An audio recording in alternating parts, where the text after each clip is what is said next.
2008 was a tough year, marked by the most severe financial crisis in the last 100 years. But while the economy was going down, computer hardware performance was going up. Let's see how high it went with our 2008 high-end gaming PC build. The basis for our build is Asus Rampage II Extreme, an Intel HEDT platform motherboard from Asus ROG lineup. HEDT stands for High-End Desktop. Let's start over. HEDT stands for High-End Desktop, and it embodies the platform for the most powerful CPUs you can get, without going with the server hardware. Think of it as Threadripper for AMD today, and nothing for Intel. As such, our motherboard's LGA 1366 socket supports both the very first i7 and some Xeon CPUs. It's worth stating that running Xeons on these boards can be more than a bit finicky, and some tinkering is required. We decided to go with this Mobo and its X58 chipset because we can utilize nVidia's SLI and ATI Crossfire technologies with it. And if you haven't read the title, that might even be a spoiler for our GPU selection. For our CPU, we are going with Intel Core i7-960. When i7s were first released in November of 2008, i7-920, i7-940 and i7-965 Extreme Edition were available. Our goal was to go with the i7-965, but we couldn't find one, so we found the i7-960 as a stand-in. Other than being cheaper than the $1000 which was the price of 965 at the time of its release, and some I/O bus performance we don't care much about in gaming PCs, this CPU is virtually the same. While sacrificing period authenticity, our performance remains intact, and boy is this CPU a beast. Why Intel? We were looking for the best of the best. We also did some work with its AMD counterpart for this build, and we can easily say that performance-wise Intel is a clear winner here. Price to performance ratio is a completely different topic. AMD at the time was focusing more on the mid-range and performance segment, and providing more performance for less money.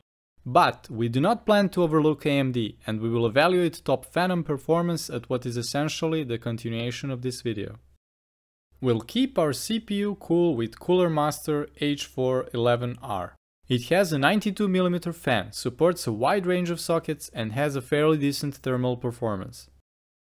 For memory, we have these Corsair Vengeance 4GB DDR3 1600MHz sticks. But why do we have 6 sticks? You may have noticed that Rampage II Extreme has 6 RAM slots. And the reason is that with this platform, memory runs in triple instead of the usual dual channel. That amounts to a total of 24GB of memory, which is no slouch even today.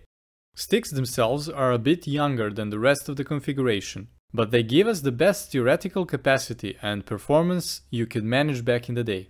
Surprisingly, they are not all part of the kit, yet they work flawlessly. Next up, for graphics cards, we have multiple options. First up is 2008 nVidia's flagship, the GeForce GTX 280. The second flagship that was released in the year after the 9800 GTX. Both in single or SLI mode, this is the peak performance you could get from a graphics card in 2008.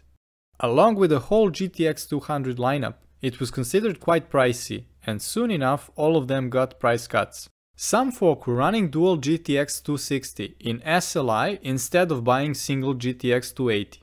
All of these factors combined, and it never achieved the cult status that the preceding flagships enjoyed.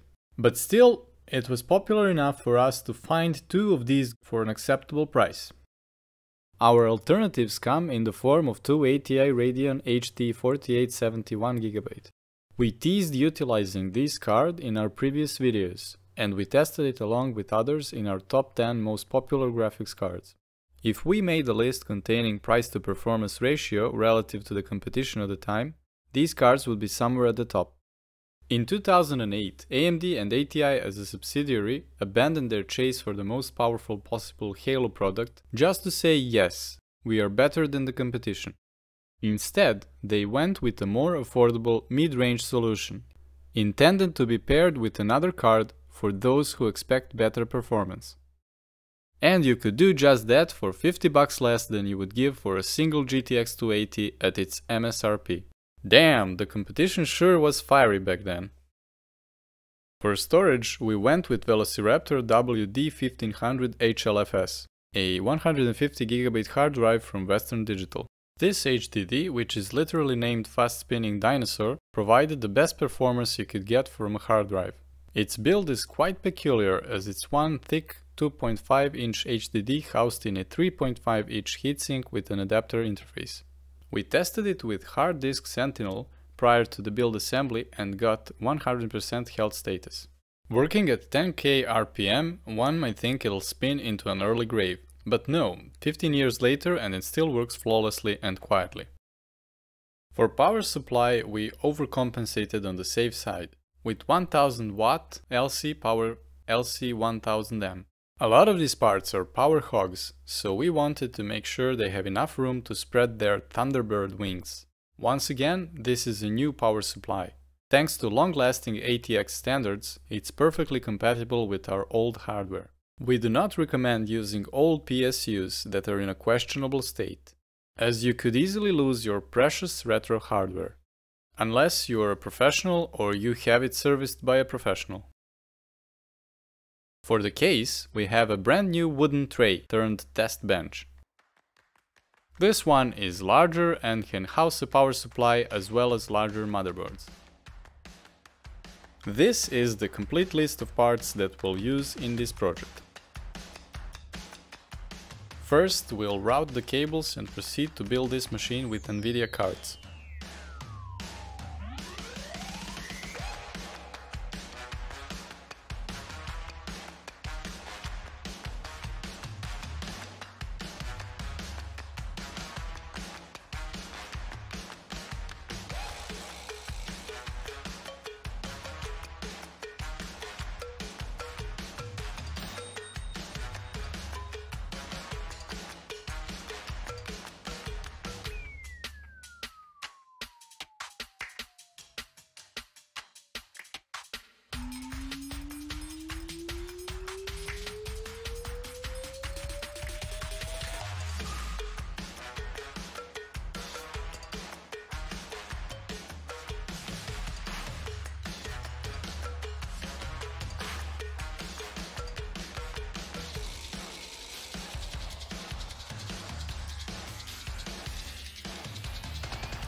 We'll also demonstrate how to build it with ATI cards, but you will not find much difference there.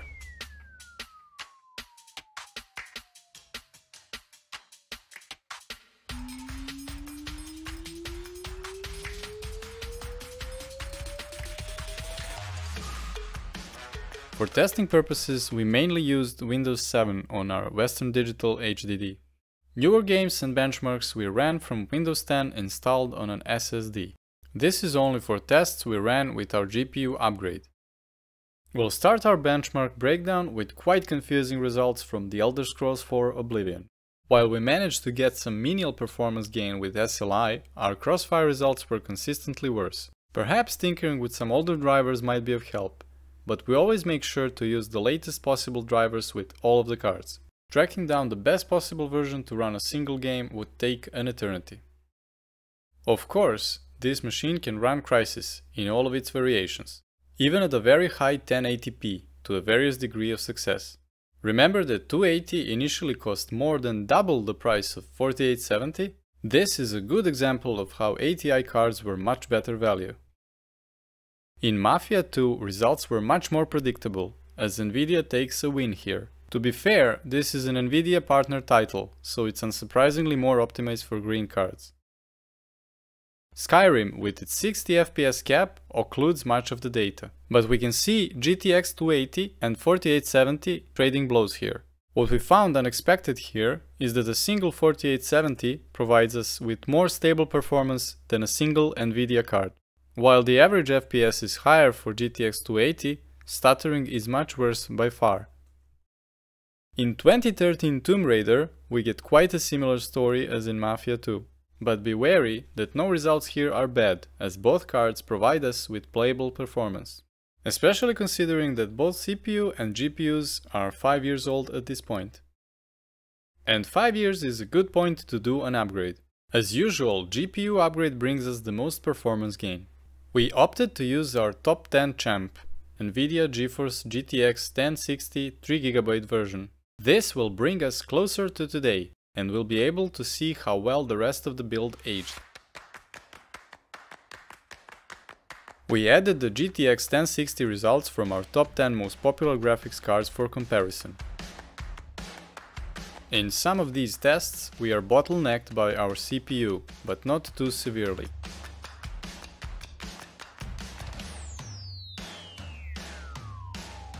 In Witcher 3 low preset, we see the largest performance hit from our CPU. Doom is perfectly playable at all presets, and its effective utilization of the Vulkan API unburdens our CPU. Shadow of the Tomb Raider on the highest preset is not playable with this machine, but the framerate at lower presets is excellent. While maintaining a fairly good average framerate, Horizon Zero Dawn was stuttering all the way through, making it unplayable. Quite surprisingly, the low preset for Cyberpunk 2077 can be considered playable. While the framerate was low, it was stable, version 2.1 at that. Knocking down resolution or applying an upscaling technique can make the experience quite satisfactory. We ran multiple synthetic benchmarks. Here you can observe the results.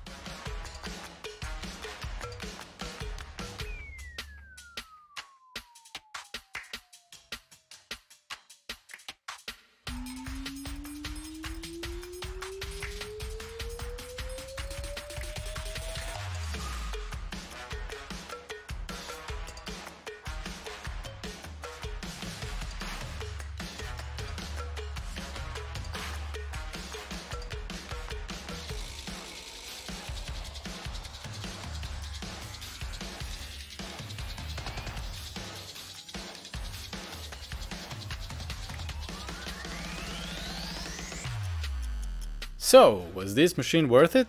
Well, perhaps, if you buy computers once in 10 years or more, like I do.